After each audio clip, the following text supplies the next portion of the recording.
Eu sou a Rafaela, professora da Rede Municipal do Rio de Janeiro. Sou uma mulher branca com cabelos curtos e escuros. Estou com uma blusa cinza. Atrás de mim tem uma estante branca com diversos livros. E essa aqui é a nossa aula sobre feudalismo. Bem, na aula de hoje a gente vai falar sobre castelos, guerreiros, guerras, cavaleiros. Você já sabe o que é? Se você pensou naquela série, naquele filme ou naquele game, eu vou ficar te devendo. Que o tema da aula de hoje, como eu já disse, é feudalismo. Mas fica aí até o final e você vai perceber que na aula de hoje você vai aprender tantas coisas que vão fazer você compreender séries, jogos, games, tudo isso aí que você vê geralmente. Eu sei que você já deve estar pensando, feudalismo? Que palavra estranha! Nunca nem ouvi. Bem, o conceito de feudalismo não é um consenso entre os historiadores. Então, na aulinha de hoje a gente vai ver um conceito que eu peguei e a gente vai olhar ele agora. Tá aí o conceito de feudalismo que eu peguei para a aula de hoje. Feudalismo é um sistema de organização econômica, social e política baseado nos vínculos de homem a homem, na qual uma classe de guerreiros especializados, os senhores, subordinados uns aos outros por hierarquia de vínculo de dependência, domina uma massa campesina que explora a terra e lhes oferece com o que viver. Voltei! Eu sei que parece difícil, mas não, porque a gente vai ver o caminho que deu origem ao feudalismo, aí vai dar para a gente entender tudo direitinho. Bem, você já sabe sobre a crise do Império Romano, certo? Você já estudou sobre os povos bárbaros, suas relações com os romanos, e você sabe que esses povos migraram para dentro do território romano e lá se estabeleceram. As migrações geraram pânico e mudança no cotidiano da sociedade. Estabilidade nas cidades devido aos ataques fez com que a população urbana debandasse em massa para os campos, acelerando o processo que já estava em andamento. O nome desse processo é colonato. É um sistema de trabalho onde o plebeu trabalha como um colono nas terras de um grande proprietário. Esse cara também ele está pensando numa forma de se defender, esse colono. Com isso vai gerar o quê? A ruralização da economia. Isso vai fazer com que a agricultura se torne a principal atividade econômica e a terra o bem mais valioso. Com isso, as cidades foram perdendo um pouco da importância. Esse processo também gerou uma grande fragmentação política. O Império Romano do Ocidente ele termina ali em 476. E vai surgir uma coisa nova, da unidade política. Aquela unidade política dos romanos ela vai ser substituída por uma pluralidade de reinos germânicos. Esses reinos vão misturar costumes dos germanos e também costumes dos romanos. E essa mistura vai dar origem à sociedade feudal. Vamos olhar rapidinho como é que vai ficar a Europa depois da formação desses reinos que eu acabei de falar? Aí tá um mapa de como vai ficar a Europa com esses reinos germanos. Aí tem vários reinos,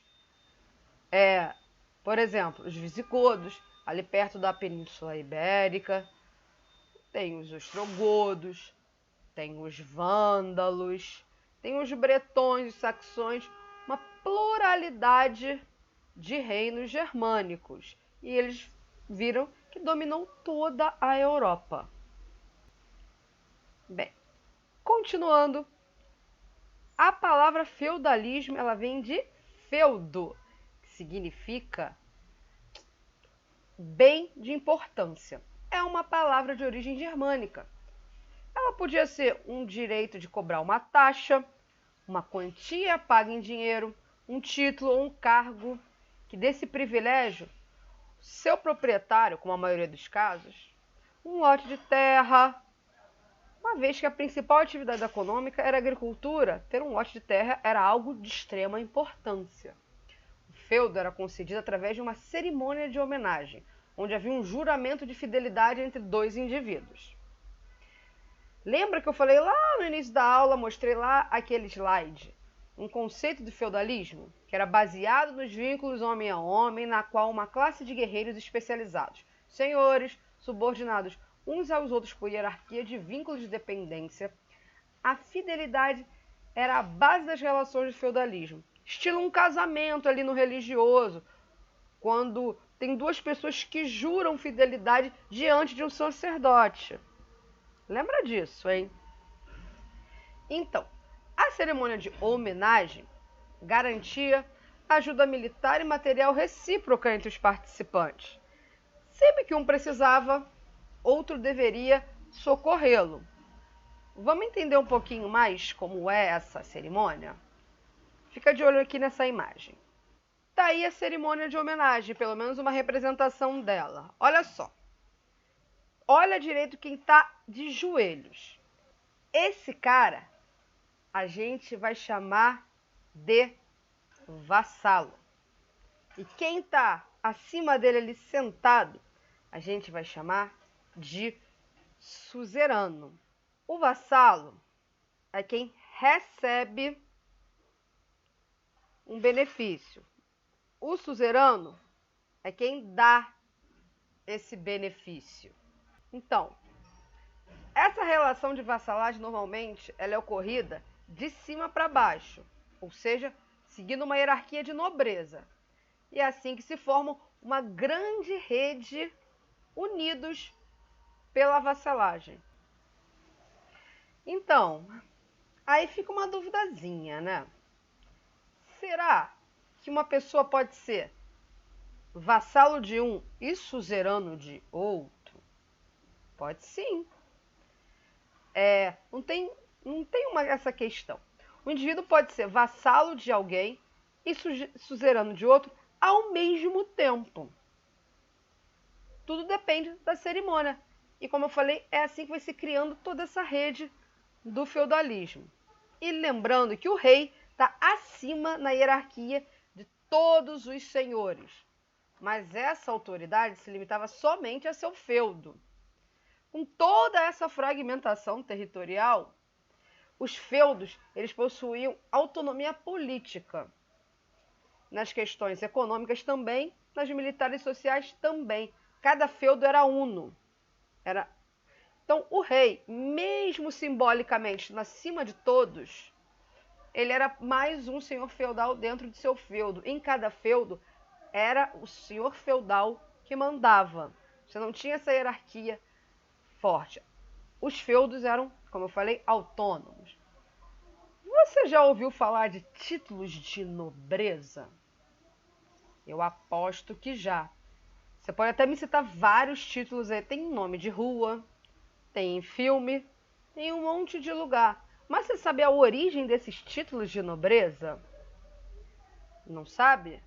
Fica ligado que a gente vai ver isso agora. Tá aí. Um dos títulos de nobreza mais famosos que a gente já deve ter ouvido falar é o duque. Mas o que significa duque? Duque é o mais poderoso depois do rei. Era nomeado entre os comandantes militares, filhos ou parentes do rei. Recebia as maiores porções de terra para administrar. Os primeiros duques surgiram no Império Romano, onde generais eram chamados de dux. Aquele que conduz, em latim. O duque tem um ducado, que é uma grande porção de terra, como o nome aí já diz. Além do duque, a gente vai ver outro título aqui, que é o marquês. Marquês é o homem de confiança do rei, a quem eram cedidos territórios fronteiriços ou mal pacificados. Sobre essas porções de terra, chamamos de marquesados. Ele tinha poder civil e militar. O título vem de um dialeto medieval francês. Não é bem o francês que a gente tem hoje em dia, né? Mas que nomeavam os nobres como governadores das marcas. Marcas, justamente, são esses territórios de fronteira. Então, o marquês, que é outro título, outro nome bem conhecido, ele é quem vai estar nos territórios de fronteira e que geralmente são os mal pacificados.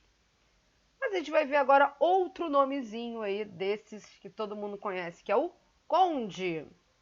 Conde é o assessor, é o conselheiro ou oficial do palácio que auxiliava o rei em assuntos cotidianos variados. Recebia um condado, a porção de terra menor do que os marquesados e menores que os ducados, né? Vamos lembrar lá do primeiro slide. O título vem da Roma Antiga, a palavra latina comes, aquele que acompanha, se referia àqueles que moravam com o imperador. Do conde recebia um condado, marquesado, ducado, todas essas palavras que com certeza você conhece, mas não tinha noção de onde vinha. É claro que não existem somente esses três, né? Existem outros títulos, por exemplo, os viscondes, mas acho que pode ficar aí para você pesquisar a origem desses outros títulos que você já ouviu falar.